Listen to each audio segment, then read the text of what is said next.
आइए सुनते हैं आज की कहानी। आज की कहानी है तलाक और झूठ की। साक्षी का परिवार मिडिल क्लास है। परिवार में माता पिता हैं। साक्षी के जीवन में तब जिम्मेदारियां बढ़ जाती हैं जब एक दिन अचानक उसके पिताजी को पैरालिसिस आ जाता है। साक्षी पर अब उसके छोटे भाई और एक छोटी बहन के साथ पिता के इलाज और घर चलाने का बोझ आ गया है। साक्षी ग्रेजुएट है। वो अब नौकरी करके सारे घर की जिम्मेदारी अच्छे से संभाल रही है। उसे अब अपनी फैमिली के अलावा कुछ दिखाई नहीं दे रहा। पिता और माँ को साक्षी पर गर्व है।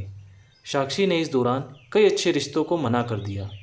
इसमें से कुछ उनके रिश्तेदार ने बताए थे। इसलिए रिश्तेदार अब साक्षी से थोड़ा जलने लगे। साक्षी को एक लड़का रचित कुछ दिनों से फॉलो कर रहा होता है। लड़के को साक्षी अवॉइड करती है, लेकिन उस लड़के रचित का रिश्ता लेकर उसकी माँ उसके घर आ जाती है।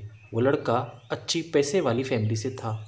साक्षी को जब अपने माँ और पिता का बहुत प्रेशर होता है, इस वजह से वो काफ़ी मनाने के बाद मान जाती है, लेकिन वो एक शर्त रखती है कि वो अपने घर को संभालेगी और नौकरी नहीं छोड़ेगी। लड़के की माँ यह मान जाती है। शादी होती है। शादी के लिए वो खुश है। शादी के पहले वो लड़के से मिलकर बात करना चाहती थी, लेकिन लड़के की तरफ से कोई पहल नहीं होती तो वो भी कुछ नहीं करती। जल्दी में शादी करवा दी जाती है। रचित शादी के दिन ही कई दिनों बाद उसे दिखाई दिया है। बहुत नर्वस लग रहा है। वो जिससे वो पीछे पड़ा था, शादी उसी से हो रही है, लेकिन फिर भी उसके चेहरे पर खुशी नहीं है। साक्षी को बात अजीब लगती है। उसको अंदेशा हो जाता है कि कुछ गड़बड़ है। सुहागरात की सेज पर वो बेटी है और बाहर कई मर्दों की आवाज़ आ रही है। तभी वो बेटी बेटी सोचती है कि उन्हें आवाज़ से कैसे पहचानेगी, क्योंकि अभी तक उसने उनकी आवाज़ सुनी ही नहीं। और फिर रचित कमरे में आता है। चेहरे का रंग पूरा उड़ा हुआ रहता है। साक्षी एक नज़र चुपके से उठाकर देखती है, फिर वो बिस्तर के एक कोने पर बैठ जाता है। कई देर हो जाती है। साक्षी को अजीब लगता है, क्योंकि रचित कुछ नहीं बोलता और न ही उसके पास आता है। फिर साक्षी ही पहल करती है और कहती है, सुनिए, आप इतने नर्वस मत होइए, मुझे आप पसंद है। रचित उसकी ओर मुड़ता है। साक्षी उसको पूछती है, क्या हुआ, आप खुश तो है ना? रचित केवल गर्दन हिलाता है। साक्षी बोलती है, मुझे आपसे बहुत बातें करनी थी, लेकिन आपने पहली नहीं की। चलिए अब करते हैं। रचित अभी भी चुप रहता है। साक्षी फिर बोलती है, आप कुछ बोल क्यों नहीं रहे? रचित की आंखों में अब आंसू आ जाते हैं। साक्षी घबरा जाती है। क्या हुआ, मुझे बताइए। तो रचित अब साइन भाषा में बताता है कि वो बोल नहीं सकता।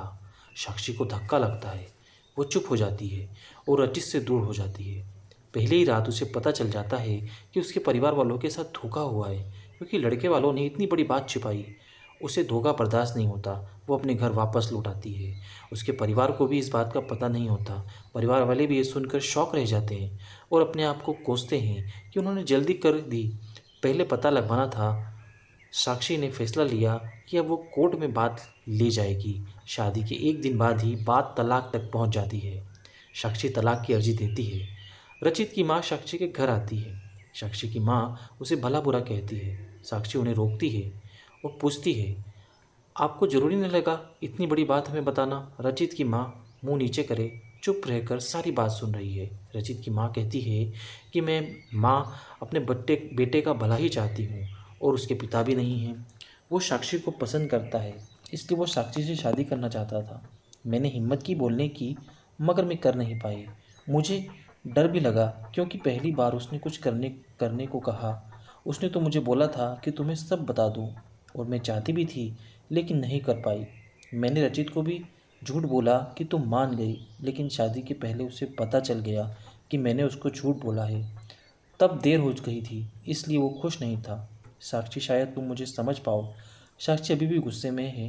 वो बोलती है कि मुझे रचित के ना बोलने से कोई प्रॉब्लम नहीं है। गुस्सा इस बात का है कि आपने धोखा दिया, झूठ बोला, और वो मुझे बर्दाश्त नहीं।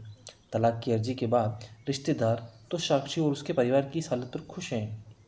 वहीं तलाक में अभी कुछ महीने का समय है। साक्षी अब अपने घर पर पहले की जीवन शैली पर लौट आती है।